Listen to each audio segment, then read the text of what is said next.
ఒక గ్రామంలో చరణ్ అనే బాలుడు నివసించాడు. చదువులో తెలివైనవాడు మరియు అందరూ అతని తెలివితేటలు మరియు పదునైన మనస్సును ప్రశంసించారు. కానీ అర్జున్ కు ఒక పెద్ద బలహీనత ఉంది. అతను తన సమయాన్ని తెలివిగా ఉపయోగించలేదు. అతని రోజులు స్నేహితులతో ఆడుకుంటూ, ఫోన్లో గేమింగ్ చేస్తూ, అనవసరమైన కబుర్లు చెబుతూ గడిపేవి. అతని తల్లిదండ్రులు అతనికి సమయం విలువను వివరించడానికి చాలాసార్లు ప్రయత్నించారు. కానీ అర్జున్ సమయం ఎంత విలువైనదో అర్థం చేసుకోలేకపోయాడు. అతను ఎప్పుడూ నాకు చాలా సమయం ఉంది, ఇప్పుడు నేను జీవితాన్ని తర్వాత ఆనందిస్తాను అని అనుకున్నాడు. ఒకరోజు తన స్కూల్లో వార్షిక పరీక్ష ఫలితాలు ప్రకటించగా ఈసారి చరణ్ సగటు కంటే తక్కువ స్కోరు సాధించాడు. అతన్ని ప్రశంసించే అతని ఉపాధ్యాయులు ఇప్పుడు నిరాశ చెందారు.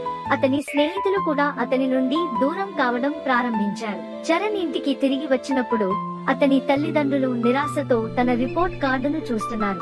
చరణ్ తనపై కోపంగా ఉన్నాడు, కానీ ఆ రాత్రి తన అలవాట్లను ఎలా మార్చుకోవాలో తెలియలేదు. చరణ్ తన పక్కన కూర్చున్న గ్రామంలో అత్యంత గౌరవనీయమైన మరియు తెలివైన పెద్దలలో ఒకరైన తన తాత దగ్గరకు వెళ్ళాడు. చరణ్ తన ఇబ్బందులను పంచుకున్నాడు.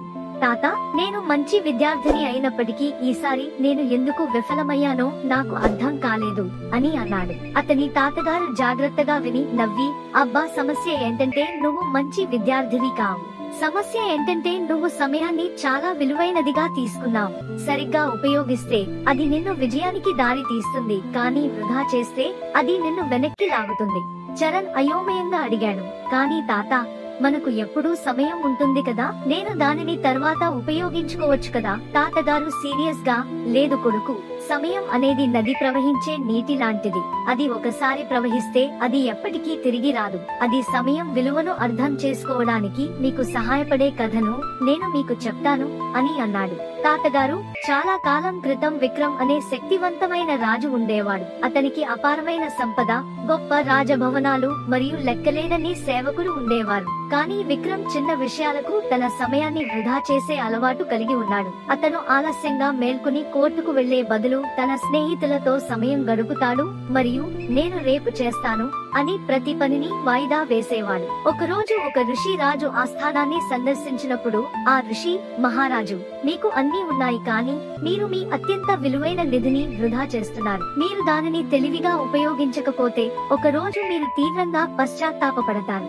రాజు నవ్వుతూ, నా దగ్గర చాలా సమయం ఉంది, నేను ఎప్పుడు కావాలంటే అప్పుడు నేను ఏమి చేయగలను అని ఋషి హెచ్చరికను తోసిపుచ్చాడు.